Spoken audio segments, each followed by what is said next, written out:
All right, ladies, welcome to ISO Prosperity Sisterhood. We are here live this morning. Sometimes we're here in the afternoon. Sometimes I get confused on that, but we are here. I've got just probably 5 words written down that I want to bring to you around planning this morning. And then when we're done, we're going to have a live discussion, or if you're on the replay, we can chat about that later.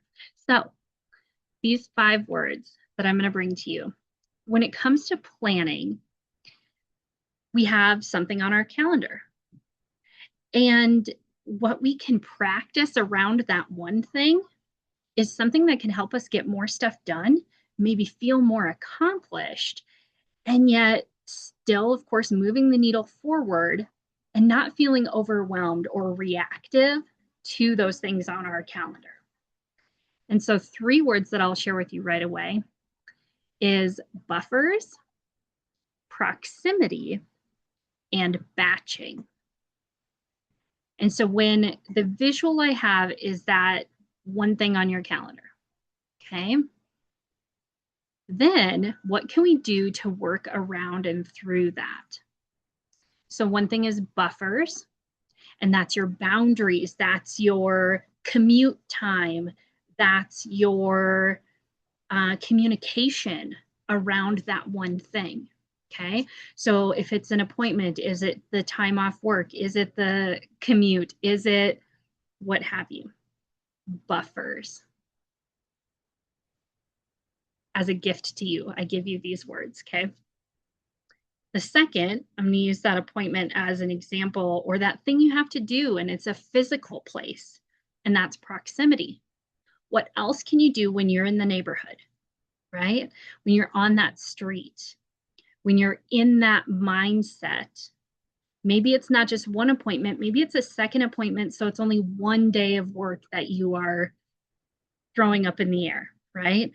Making sure maybe it's on your day off, or that you're scheduling around that.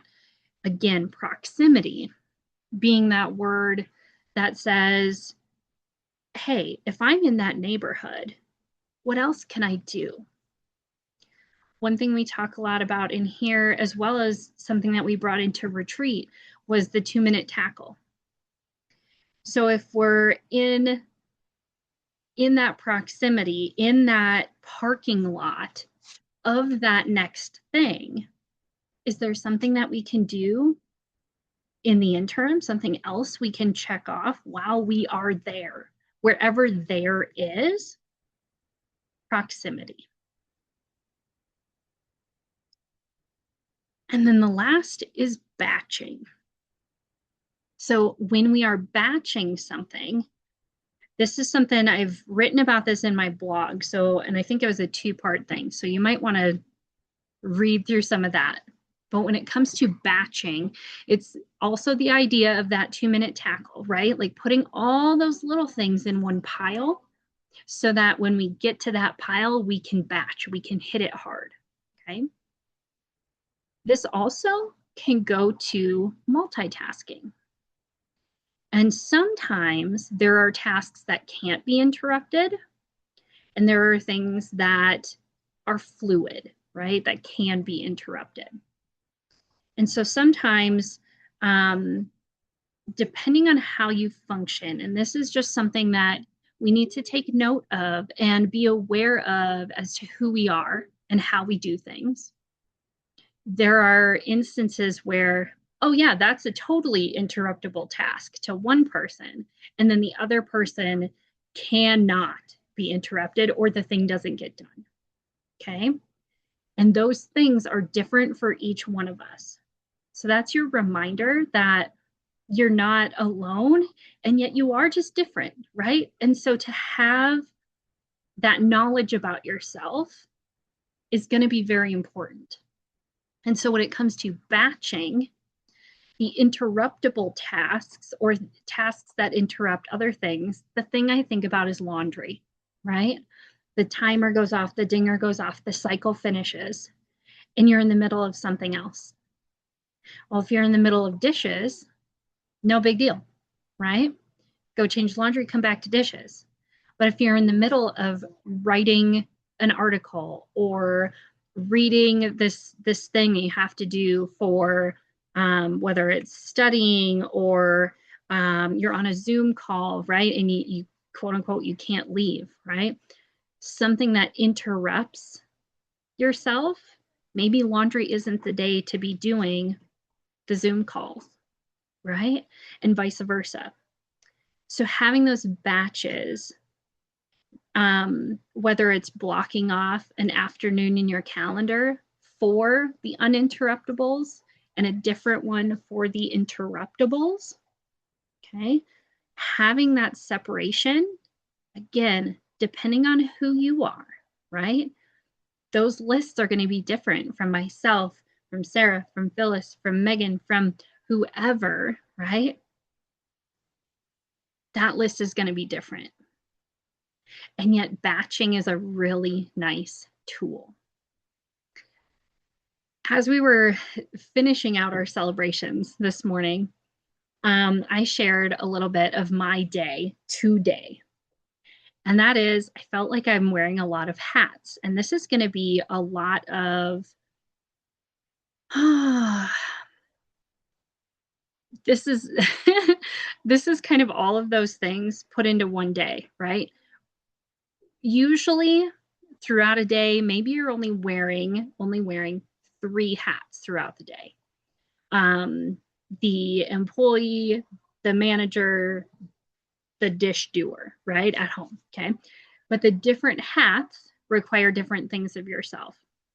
And my example is today, there are things on my task list that require different hats for each thing on my task list. And so something had to give. And that was this morning, I had penciled in going to a networking meeting this morning. I felt that that was important a couple days ago.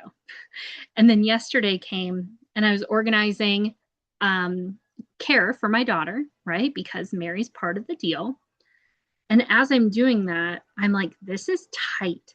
This is a stressful day. 2 hours of driving and commute, plus this, plus that, and the thing I need to check off. And I thought, you know what? I need to zoom out and say, these 3 things that I was going to do in between all the da-da-da-da-das, those can go on the next day.